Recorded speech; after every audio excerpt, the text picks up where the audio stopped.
Okay, it is 12 o'clock, so let's get started. This is the dysentery panel. Yep. That's awesome. Yep. So my name is Jacqueline Weiss. I'll be moderating. I am a writer. I write young adult fantasy and adult contemporary romance, which is kind of the same thing, really. And so we'll go down and have everybody say their favorite RPG game as they introduce who they are. Yeah, it is. Is I go next? Okay, cool. My name is James Jensen. You can catch me doing videos on the Geekshow podcast and on Gadget Spot and on RDPOV. My favorite RPG. What? I can't hear you. What? Keep going. Go ahead. Thanks. Side talk. We're talking about how cool you are. Oh, who I am. No, how cool you Human. are. Actually, I exclusively play humans when I do RPGs because I want them to look like me. No imagination. Nope. And I've been dabbling with World of Warcraft lately, but I still would think that my favorite, which I hope that we dwell on a little bit today, is Fable, which is a series that needs to come back, starting it now. You take that back. Take it back! My name is Courtney Alameda. I am a novelist and comic book writer from Ogden, Utah. Yay, Ogden! Woo! And I think my favorite RPG of all time is probably Warcraft. I'm a huge Warcraft player. I'm a raider. I'm on a heroic raid team. I love Warcraft, and I don't care who knows it. But I'm also huge fans of stuff like Bethesda's work. I love Fallout and Skyrim and all those kinds of good things. So that's me. I'm Roger Altizer, also known as Ate Too Many Fried Pickles Rick, and I'm a professor at the University of Utah where I teach games, both game design and making serious games as well. So you can go to school for games. It's super fun. Favorite RPG? That's a good question. I like all the modern stuff, but I'm kind of old, so I like the old games like Ultima as well. And if you don't have any apples to throw, I actually liked Mass Effect Andromeda. I thought it got a bad rap, so Fair enough. My name's Tony Eccles, and I'm with the Geekshow podcast and the Gadget Spot podcast. As far as favorite RPGs, I'm probably 80% of the games I play are RPGs. Anything from Bethesda, almost anything from BioWare.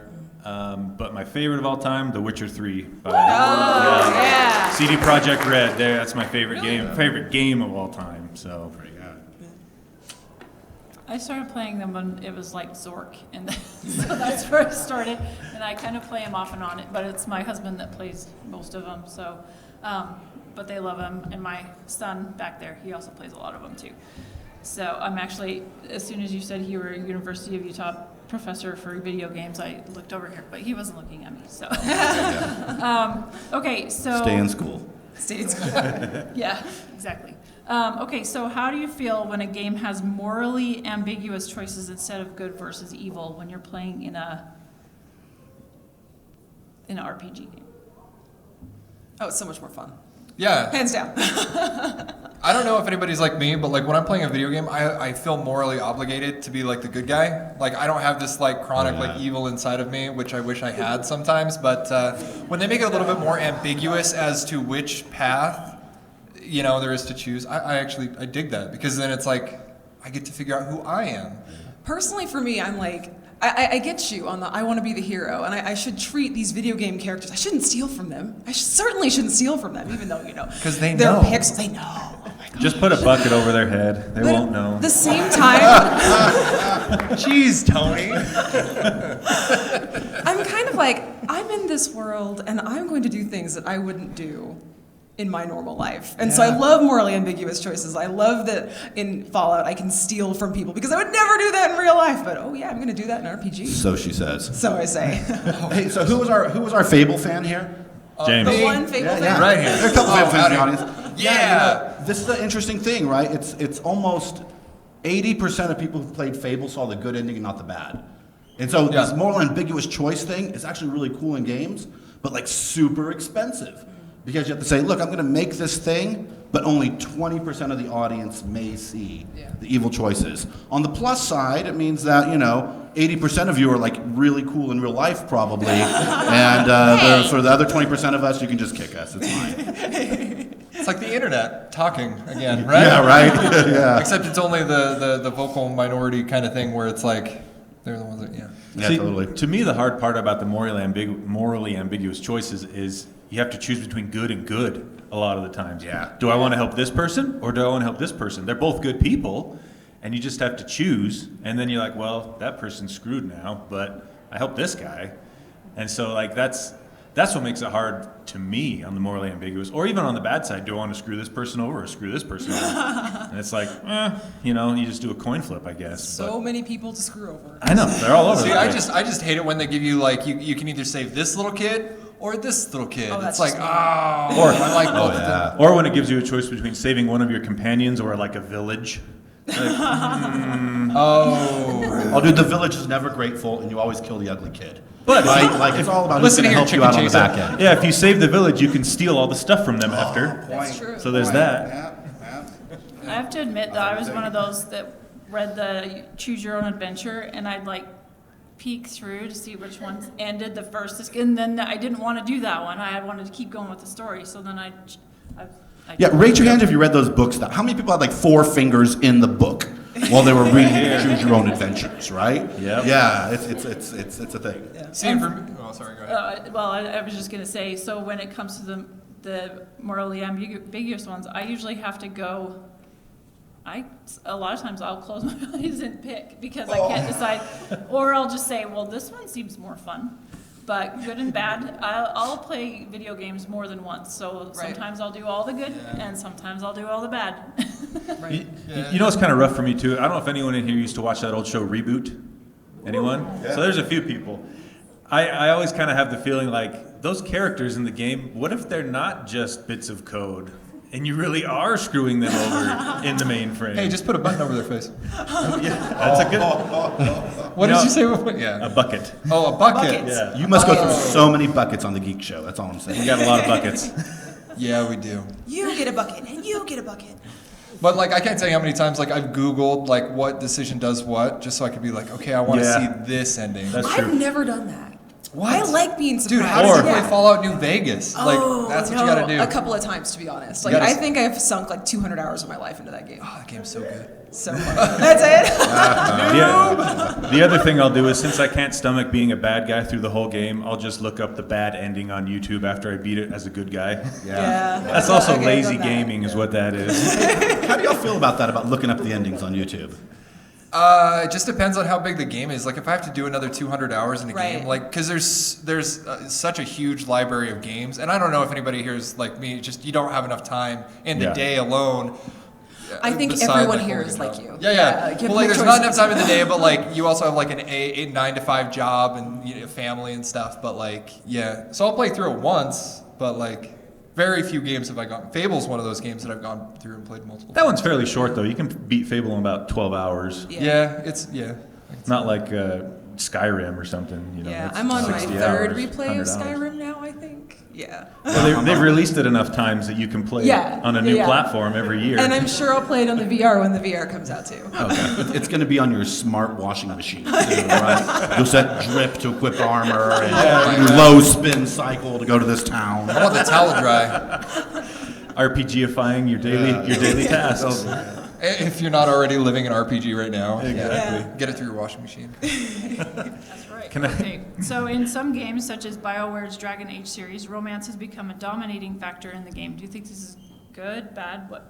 How do you feel about that? I don't care. I don't care. I don't care if people fall in love. You guys can all go. I don't care. Sorry, I know you Nope, write you're- romance. No, you're totally good. I write horror and action, so I'm like, I don't care about people falling in love, guys. I just don't care. Isn't that the reason for, like, without the love, who cares who dies, right? Well, I mean, friendship, Yeah, I would say Companionship. companionship more than anything else. Yeah. loyalty, your fair, friends. right? I think Yeah. BioWare did a really good job of that in Knights of the Old Republic. Yeah. Near the end of the game when you had to choose who you send off on that suicide mission. Yeah. Yeah, And still recovering. Whoa! I have They do a it good in Mass rebuttal Effect for as that. well. Actually, it's not an RPG, but The Last of Us. Have you Oh, played love Last of that. Us? It's one of my favorites. Screw that No. game. See, That sucks so bad. The bummer about The Last of Us, though, is you can't choose, can you, at the No. end? But what I was saying was actually there's no love story there. But I was sick through most of that game. I'm just like, I'm not a good enough gamer to keep these people alive. They're gonna die. They're gonna die. Everyone's gonna die. And there was no love story. You're just trying to keep that There wasn't- emotional detachment in that game. There definitely wasn't a romantic love story, but there was a father-daughter love Familial. story. Yeah. Well, and it's interesting, like, how many people here have played The Last of Us? That's a good number. Yeah. And it's appropriate that we're doing this here in Salt Lake, but, like, how Right? many of you guys, like, when it had that big reveal and you could, like, see, like, the temple and stuff, it's like, what? That's not what Salt Lake looks like. Yeah, that's what I 5-year-old said. spoiler. Yeah. Well, like, at that point, I think I only had, because, what is that, like, one more hour until you finish the game? Yeah, it's pretty close. I was at, like, 2 o'clock in the morning just Yep. trying to just crank that game out. I'm just like, let's just get this emotionally done, like... And then I saw that, I'm like, I think I'm asleep right now. Like, There's the because temple. nobody does anything in Salt Lake. Well, what's a trip too is I'm going, oh my God, Hogle Zoo collapsed because there's the giraffe still Yeah. by the temple. All right. That giraffe really, yeah. My first thought was giraffes can't survive the winter. This is ridiculous. That zoo must have just crashed. yeah, just barely. See, and I do write romance, but I would prefer writing battle scenes. I actually like the battle scenes part. They're a lot more fun. And there's a lot of, not torture, but It's not per torture. se, but it's, I like the romance, but I like the action just as much. I love to love too. I'm with you, sister.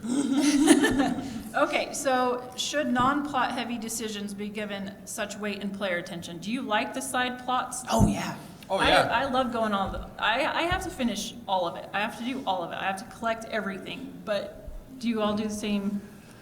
Do you Yeah. like all the side plots as much as the main ones? Nah. Really? Yeah. So I hate the side plots really Aw. because there's so many games to get through, and the payoff is always like inconsequential gear or inconsequential relationship. Well, you're Because not the wrong main there. plot has to work whether you did the side plot or not. Right? And so, Yeah. sure, I found out that alien also loves toast, and I love toast, and we both got an epic toaster. But I just really didn't need that to save the planet. See, I would say then that's more of a shortcoming of the developer. game. Yeah, totally. Because I played side quests that are just as good as the main fair quest. enough. Yeah. The Witcher- I think, go ahead. especially as RPG players, we fall into this sort of habit of if it doesn't award me something awesome, it's not worth doing. true. But the experience of playing through that quest chain sometimes is reward enough. Like I'm going back right now and doing Lore Master in World of Warcraft, which is the insane achieve where you go through and do every single quest that Blizzard basically ever made for this game, and it takes tens of probably thousands of hours of people's lives. And I'm not getting anything for this. It's just the fact that I can say I've done it and I've seen everything that Blizz has to offer, and I enjoy that personally. I think a prime example of that is in The Witcher 3, actually. There's some side quests in that game that are as good as the main quest. The Bloody Baron side quest, so good. And I don't think you get anything for finishing it other than a cool story. Yeah. But there's some developers out there. Their side quests are, I'd say, every bit as good as the main quest. Yeah. I mean, it's not a side quest, but I remember just sitting and playing in Halo 1, 2 Betrayals. Like, I played through that probably 100 times. Sure. You don't get anything from the first Halo, but it's just, like, the experience. I don't know when, like, gaming went from, like, you have to get the best gear for the grind versus, like, just enjoying a good game.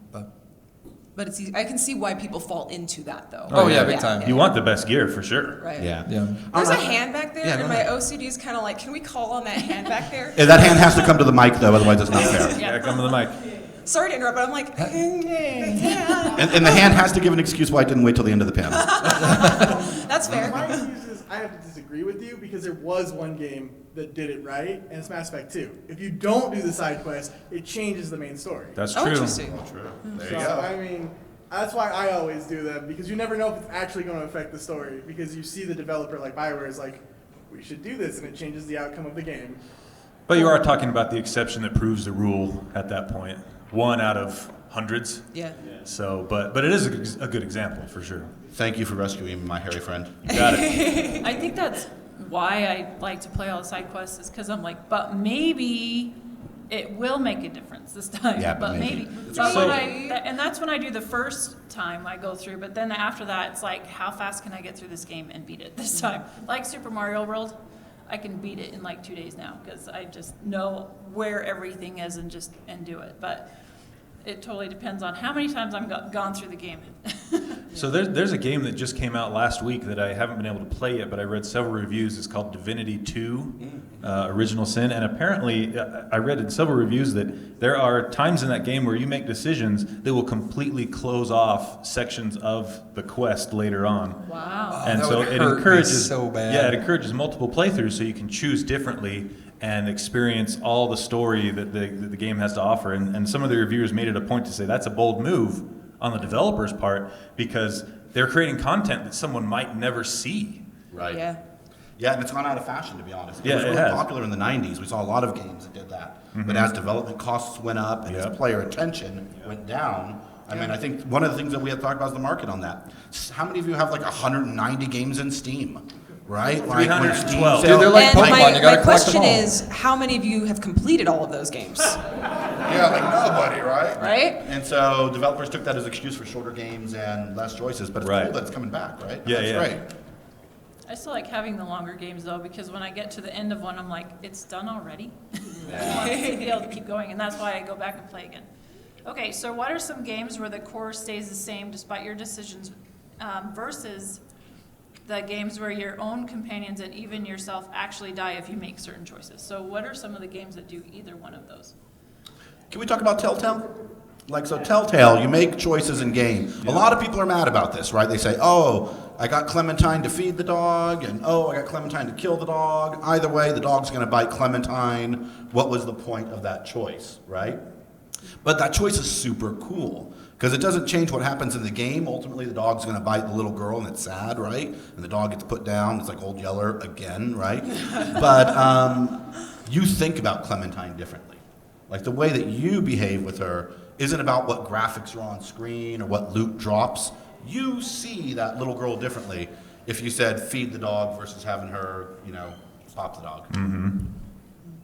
So it's meaningful. One of the stuff. One of the things I also like that Telltale does, at least in the Batman game, was at the end of each chapter they tell you what percentage of the people that played made the same I decision love you that. did, and it's interesting to see. Am I normal or am I abnormal based on my decisions? See, and I Did like- you feel guilty? No, I always choose good. Yeah, I was gonna say every time because I played through that game and I always make the choices that I would assume Batman would make. Yeah, exactly. And so like now Gotta I kind stay of in want to go character. through and play it. Yeah.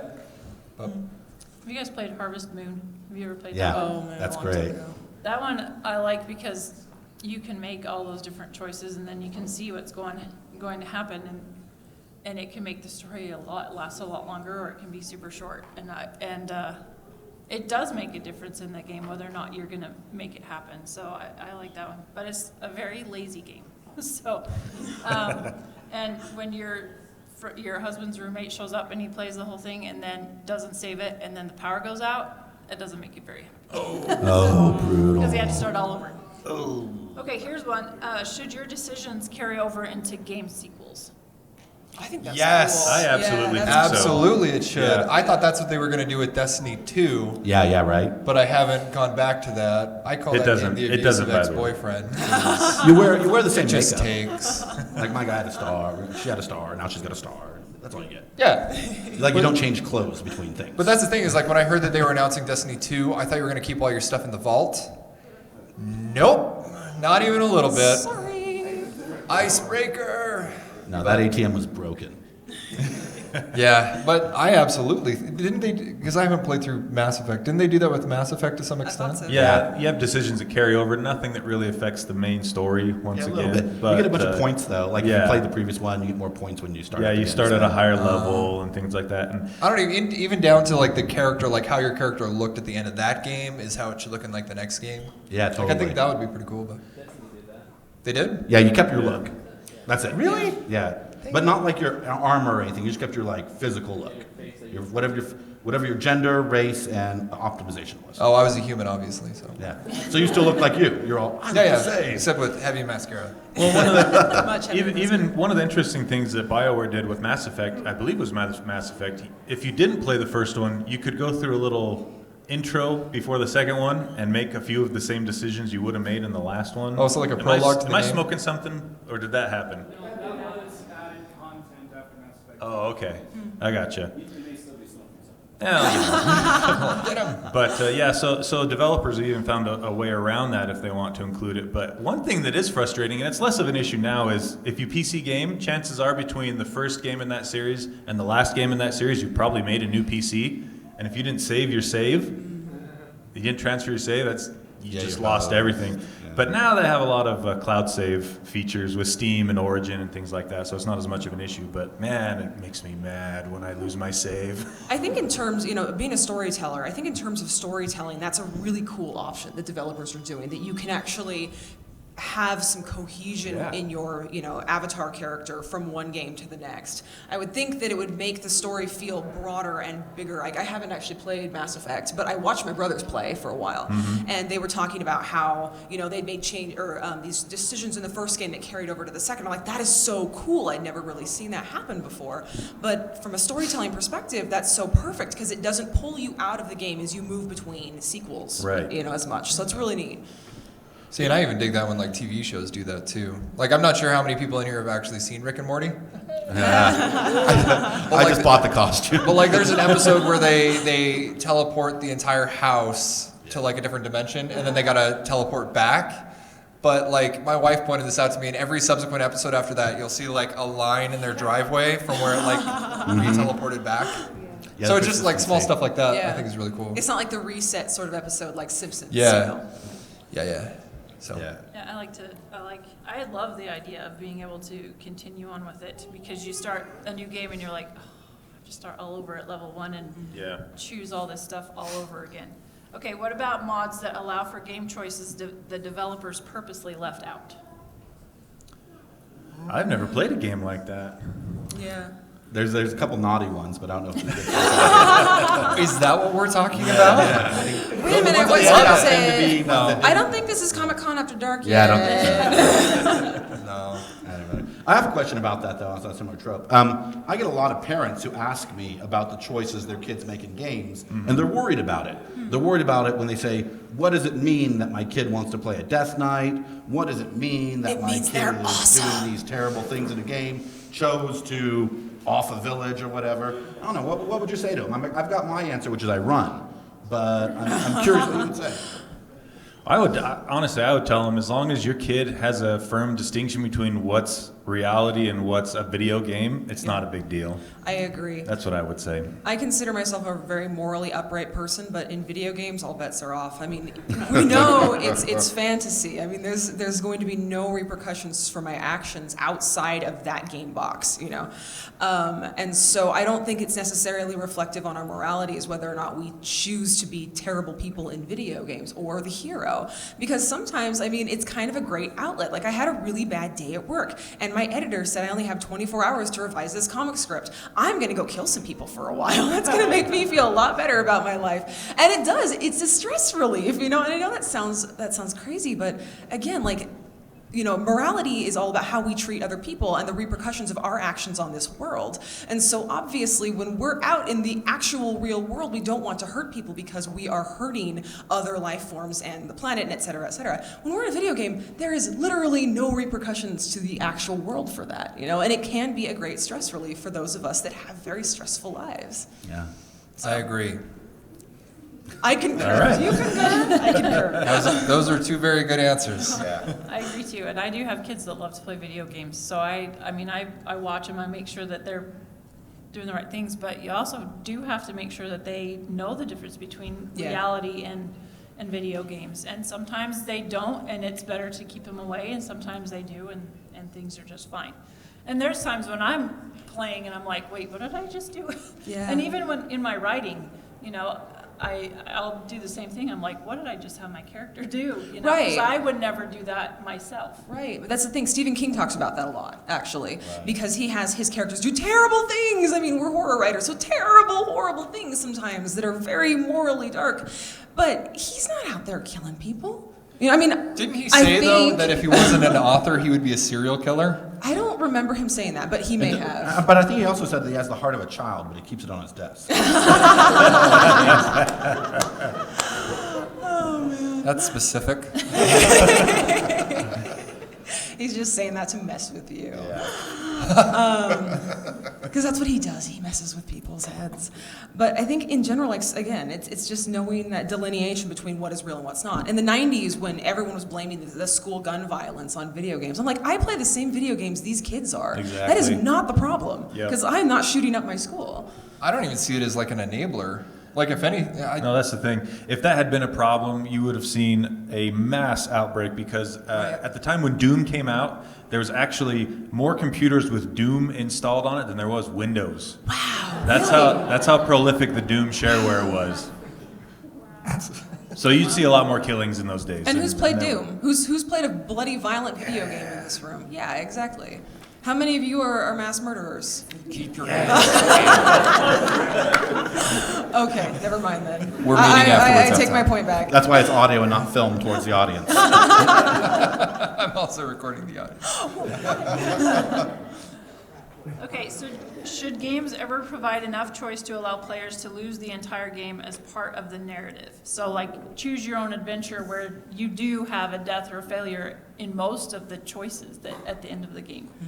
I think that would be awesome. Yeah. There's a few games out there that you can play in modes where if you die once, you lose your save. Yeah. It's not story related, but if they were to extend that to decisions you made as your character, I'd play that game, 100%.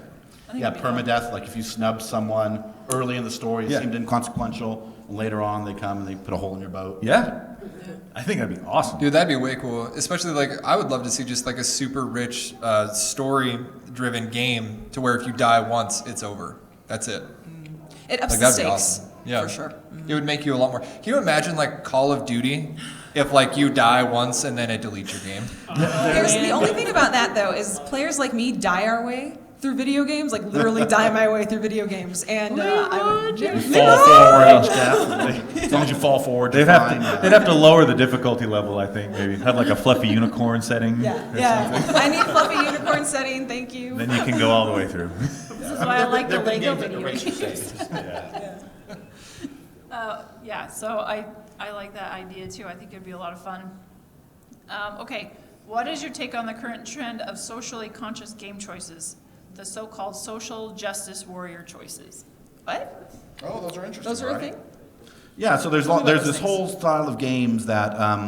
So what we talked about earlier was this idea that games are fantasy, right? And so therefore, it doesn't matter if you choose to, steal the boots or give to somebody boots. But there's a whole line of games that are coming out that are about ethical choices in games. So they're games like Depression Quest, or they're games that are about real life, real social issues, where empathy games, where you're in the feet of another person. Yeah. So like I judge a lot of game competitions, and one of them had a VR experience where you watched a beating.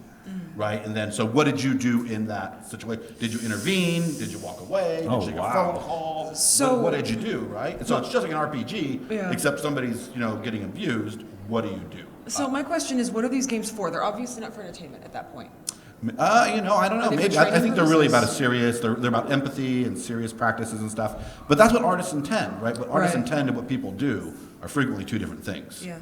I don't think I would play these games. Yeah. I'm saying- Because I like was I thinking play the same games thing. for like escapism, and like if I'm not enjoying the game, like I got more games to play. That's what I was just thinking. I'm like, is it for like empathy training? Do psychologists use them? Are they used in Well, no, studies? they're like, if you think about, compare them to like writing, right? So we write for fun, but we also write for our news, or we write for our education.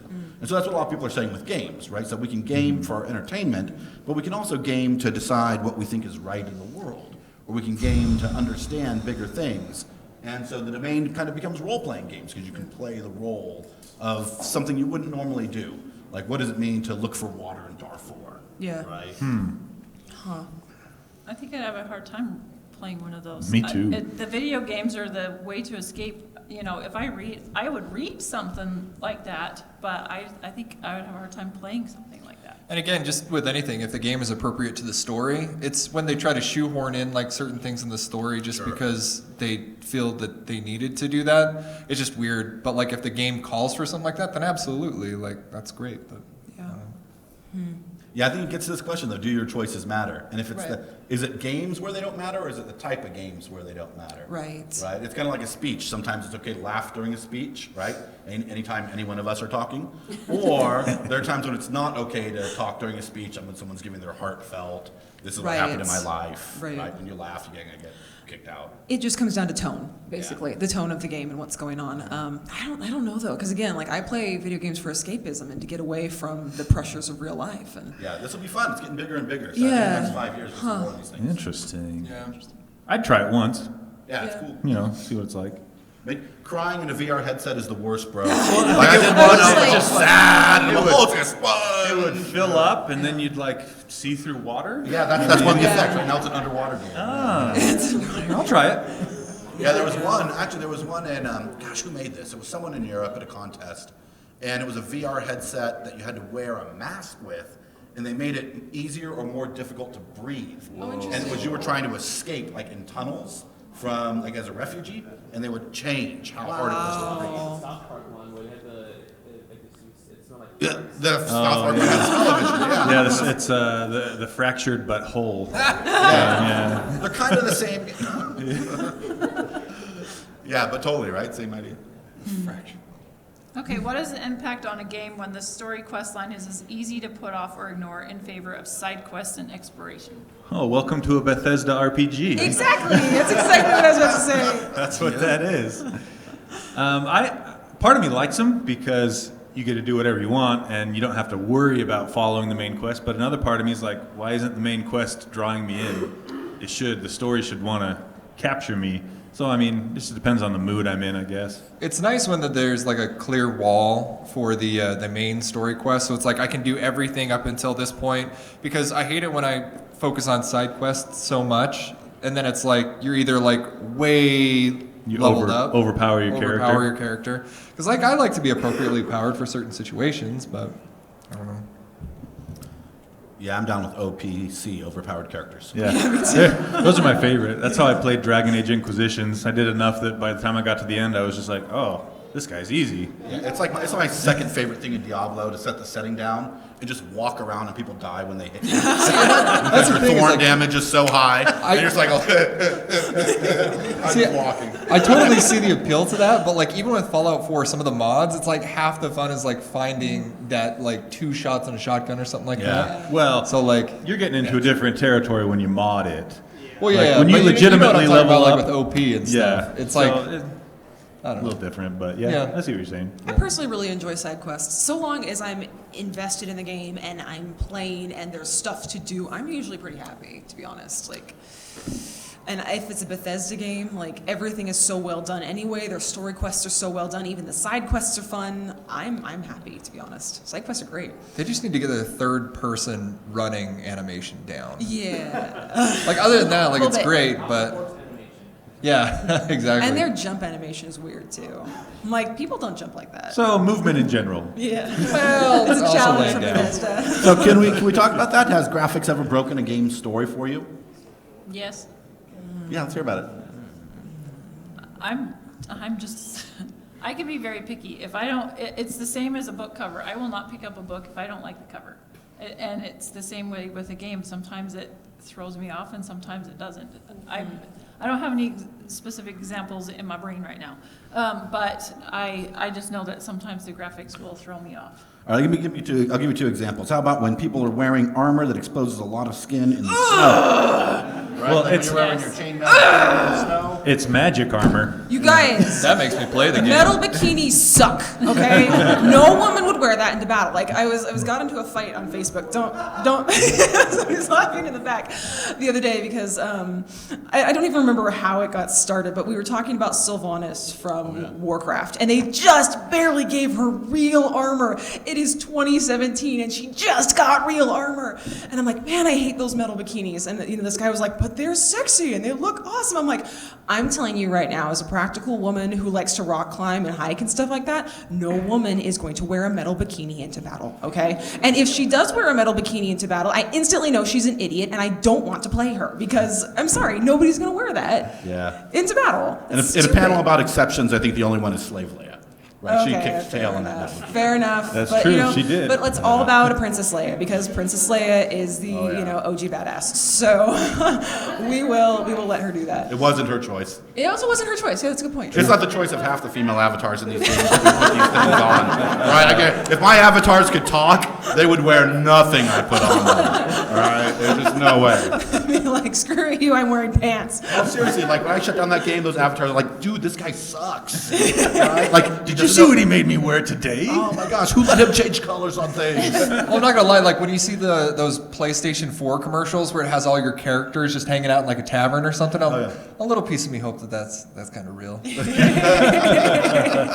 you guys see the YouTube video where it's a quest and they're all going along and the guy comes and they're getting these big swords and big clubs and then the girl comes along and they're like these little tiny outfits. Yeah. She's like, Yeah. what the heck's going on? And then they get to No. the next one and they get another big thing and she gets this little tiny thing and she's like, this is not cool. I thought it was a pretty funny YouTube Stop it. and sad. YouTube. Smart women don't wear metal bikinis into battle.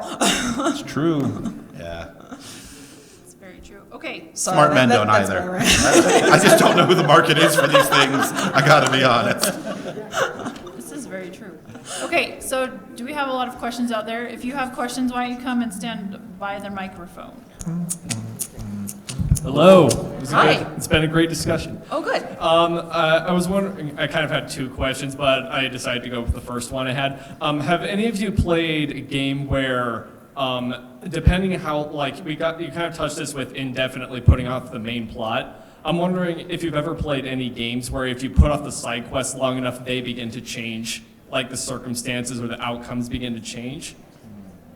Doesn't that happen in Fallout a little bit? Like Yeah. if you kill certain characters, It Well, definitely but I'm happens in thinking- Skyrim. it automatically turns off. I'm the side thinking quests. more of like if, say, and again in Fallout, if you left off a quest for a really long time, would it be different? Whereas if you had done it right at the start of the game, Skyrim does that. I know that for sure because I'm doing it right now. So your main Okay. quest is your Dovahkiin, like Dragonborn quest, Uh-huh. right? If you leave off the Civil War quest line too long that's going on in Skyrim, that will change. Yeah. Yeah. I never XCOM does that as played the well. Civil War quest line, so The Civil War quest line's actually really cool. This is the first time I've done it too, and I'm like, oh, this is actually really fun. Yeah, XCOM does it as well. If you don't do some of XCOM 2 especially. XCOM's a little different though, because that's more of a turn-based strategy You game, know, right? we can disagree in the hallway. Okay. Whoa. I think Fighting words. the lazier developer way is to just cut off access to that side quest. So that happens quite a bit. Yeah. Well, we're talking about smart developer ways, Yeah. right? Yeah. So You want to disagree with everyone, don't you? Yes, I do. Smart developer. Who's a dumb developer? Okay, if you guys table flip, just let me know so I can grab my Dr. Pepper, okay? Okay. Yeah, thanks. How do you feel about games where it takes some skill to reach certain parts of a story? Like, take Destiny, where you have to go through different raids, takes the skill to actually get to different parts of the story. Okay, repeat myself there, but I think it's the point. I think it's good because a lot of the time, if you can't get there, it's because when you do get there, it's going to be a lot more powerful bad guys. But on the other hand, I think it'd be fun if you could access that and then just get smoked and just, that was the barrier of entry would be you just can't compete against the bad guys. So I think it's all right. Yeah, there was a time when I was playing World of Warcraft and I accidentally stumbled in an area and it was like way, way more overpowered. But it was cool to like see like, oh, cool, this is what I'm going to be working towards. Yeah. But at the time, it just smoked me. Wipe. Yeah, I like when gear is tied to story. Like if I have to go to the icy mountain to get the icy sword, to get icy breath, I'm into it. Yeah. Yeah, well, thank you. All right. So what about something like Life is Strange, where it's a completely story-driven game, best book I've ever played, but it all ends in a binary choice? Yeah, how did you feel about that? Personally, I was reasonably all right with it because I like the option, but I also know it could have been expounded more on. Yeah, I think that honestly, like with that game specifically and a lot of those games, it really is just about money. Like a lot of these things, they really plan on doing 8, 10, 12 endings, and the time goes by and the money gets spent, and they're like, oh, let's do 2. We got to do 2 at least. Or they hit a deadline. Or they hit a So deadline. we have to ship this title. Yeah. So. More is better, for sure, right? All right. So first, you guys were talking about doing games earlier, where if you die, your character's deleted. I did that with all 3 Mass Effect games, where if I died, I had to start over from game 1. Oh, nice. How'd that go for you? I did end up beating 3. On your first playthrough? Not the first playthrough, but I ended up beating all 3 games, no deaths. Wow. Yeah, that's actually really impressive. Yeah, there's a couple of YouTube channels out there that try to do Bethesda games. They'll try to play one life. There's even a few out there that try to do no healing items for their entire playthrough. It's crazy. So my question is, what game do you dedicate your time to the most to make the experience the most complete? Personally, each of us? For me, it's family. I game my family members Oh, the a real lot. RPGs. Real RPGs, okay. I've probably sunk the most amount of time into Witcher 3. I think I put almost 200 hours into that game. But you can play that one through 3 times without finding all the stuff that it has to offer. Yeah, I've got tons of hours into WoW, like every person on the planet, like right? every person on the planet. Because it's a game that sucks tons of hours. Yeah, like whenever I hit /played, I cry. I'm like, oh. And this is just one tune of my 8. It's just sad. But also very happy making. Well, see, for me, it's Breath of the Wild or Fallout 4. Oh, sure. Breath of the Wild was so good. That's what I hear. I miss it so much. It is magic. fantastic. Yep. I'm just sad that it's over. You ever have those RPGs where you wish that you could just erase your memory and then just go back and replay it again? Mm-hmm. Yep. I like the light and fluffy. I actually really like Kingdom Hearts, and I'll play it. Oh, and yeah. We have good memories. My son was in kindergarten, and he would just sit and watch me play for hours because he liked to watch it. He wasn't quite old enough to play it, but it was a family thing. He likes to remind me of the times that I forgot him at kindergarten a couple times. It only happened a couple times. And then Wait, you left your kid at kindergarten for Kingdom Hearts? It only takes a couple of times. But it's fun because I play all the way through, and then he played, and he'd be like, "No, Mom, you have to tell me how to do this part." And sometimes I would, but most of the time I'm like, "No, you have to figure it out yourself." Good. But that's one that I'll play over and over again and try to get the best ships between the worlds and try to just get up the highest on every single level that you can play on that one. Since we're discussing choice-based RPGs, I'd love to hear your thoughts on Undertale. That's on my backlog list. I haven't played it yet, I but haven't I've either. read amazing things about it. Does anyone here play I mean, the kids Undertale? love Undertale. What do you want to know? Like, people love it, and they think it's cool and deep and interesting. It's cool and deep and interesting. I mean, but is there, do you have a problem with Undertale? Like, I'm waiting for somebody to come up and smack Undertale. Because, like, it's way too many hugs for this game. Like, everyone's all, oh, Undertale, you know? And so I would just love somebody to give it a little... Do you have one by chance? Sure. I feel like the mechanics, while interesting and innovative, restrict your play path. Like where we had where we discussed the morally neutral RPGs earlier, which kind of had an interesting narrative where you really kind of figured out who you are. Undertale, I feel like, forces you into a play style at the beginning. Yeah. At the very outset. So I played the whole game through as a pacifist, just knowing that that's how you get the true ending. That's how you're supposed to play it. Yeah, I feel like that kind of ruined the discovery for me. So there's my slap. That's pretty good. I'm gonna pretend that's mine later in the day if you don't mind. Thanks. So you guys talked about like making good and bad choices in video games. What do you think about the choices in video games like divide fandom? Like in Dragon Age, people choose either mages or Templars, and people will get like, they will fight about that. What do you think about those kind of choices? I love that kind of stuff. Yeah. It builds community. Even if they're butting heads, I think it's fantastic. Yeah, it means they're invested, right? Yeah. When people fight over something, it means they care. Yeah. They care. And let's be honest, I mean, mages, right? Am I right? I mean, come on, it's a stick, right? It's a magic stick. It's still a stick. Thank you. You get to choose between magic sword and magic stick, and you chose like little magic I'm gonna move stick. my I always step play- right now. just I always to play deal as a with what we have. I always play as a rogue, so Oh, there you go. Yeah, magic knives are cool. Thank you. Team Mystic. Hello. Have any of you played Moirai by chance? I didn't hear what you said. Sorry. Moirai? Boy Ride? Moirai? Buoyant Ride. No, it's Morai, I think. Moirai. Yeah. I've never heard of it. It's a really interesting one because, well, the servers are down, so I can go ahead and spoil it for you. But they actually took the choices into real life because you're playing through and you have to either you go into this cave and you either murder or let this lady live, but then she splits blood on you anyway. So anyway, you're coming out, or I guess as you're first going into the cave, you meet someone coming out who's covered in blood, and they say certain things to you, and you have to choose whether to stab them or let them go. And then you go in, and she spits blood on you, or you kill her and get blood on you, and you're coming out, and now you're the guy coming out, and somebody else is coming and talking to you, and you have to put in the answers that you'll give, and you're actually paired up with someone in real life who then chooses to kill you or let you go. And you get emailed later whether your statements, your answers to the questions actually let you live. That's fun. It reminds me, speaking of games that we can't play right now, Majestic was like that. So Majestic was a game Electronic Arts ran that would send you faxes and emails and phone calls throughout the day. And so, yeah, it kind of dated that, didn't it? But faxes. Thermal paper. But you played IRL. So it's a video game, and other people are playing these video games, meaning that it's happening on a computer. But all your input devices are real-life devices, your phone, your email, all that kind of stuff. And you'd come to work the next day and find out some spy killed you, and you'd get a fax. And your boss would say, "You're getting a lot of faxes lately." I'm doing a lot of work. Doing a lot of work, bro. Yeah, working hard. Hey, thanks for your question.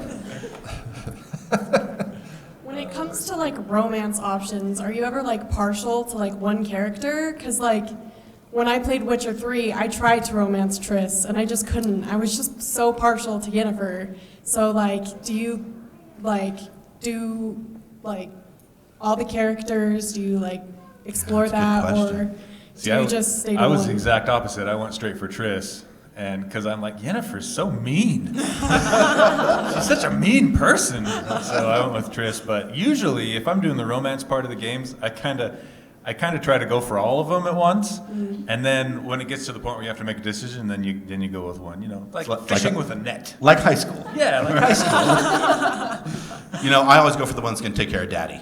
Like whichever character looks like it can protect me or help me out, or it's going to be there for me. Maybe give me some money or chocolate. That's the one that gets all about numero uno. All about it's tough being a Templar, man. You don't got any magic. This is not a question for me. Pass. You're a fighter, not a lover. Yeah, exactly. I am totally a fighter. I want to go blow stuff up. I don't want to. Yeah, like in Fable, I always got married, but I don't know why. Yeah. There's no reason. Yeah. I don't know. So Skyrim's like, here, put it on this amulet of Mara and marry somebody, and I'm like, why? Well, I'm the Dovahkiin. I'm the Dragonborn. I'm gonna go kill some dragons. You marry the shopkeeper, you get a salary. That's true. That's what I'm talking about right there. That's what I'm talking about. He knows it. Roger knows it. Oh my gosh. I want my discount.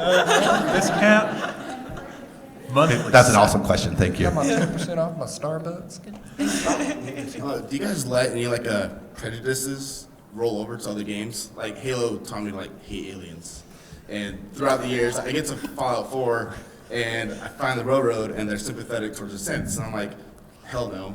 I'm not interested in that at all. So there's like certain races. You know, Lord of the Rings did that to me. Like those dwarves won my heart, and so whenever there's like petite people in games, I'm like right there every time, right? I'm like, oh hey there, shorty, what's going on? So you find yourself making choices based on previous encounters with dwarves, aliens, robots. Yeah, space dwarf. It don't matter. I'm down with the dwarves. Okay, I think we only have time for one more question because we're almost out. I was just wanting to ask, in the most general and basic terms, what do you think it takes to make a choice in a video game meaningful? It has to have repercussions. Yeah. Like meaningful repercussions. None of this hollow, like I just met this character, but like I think the way to make it meaningful too is to have your character develop some sort of emotional bond with whatever you have to make the decision on, if it's one of your side characters or whatever. Because just like James said, if it's a question about someone you just met along the road, you don't really care. Yeah. But if it's someone you've been playing 3/4 of the game through as your companion, it's like, oh, well, I like this character. Right. This dog, this person. Yeah, I think it's one of two things. I think there has to be storytelling. Yeah. Just like books, when a character dies in a good book, you care. A character dies in a lame book, you don't care, right? But I also think it has to do with investment. Like if I have 100 hours invested in this ship, and I might lose that ship to the bottom of the ocean, I'm really gonna think hard about whether I sail into the rocky waters or whether the shopkeeper and I go to Tahiti. Right. Well, I mean, I think about The Last of Us, and granted, you don't really have a choice in the end. And I won't spoil it for those of you who haven't played it because it's brilliant. You should. But I think it's actually good that you don't have a choice because the character himself does not have a choice. Right. After watching Joel develop throughout the entire game, getting a sense of his backstory and who he is, he would not have chosen to do anything else. But at the same time, you as the player wouldn't either. So I thought that was really brilliant, and it was really all about that character development and that investment, as you said. We were so invested in Joel and who he is, and yeah, it was really well done.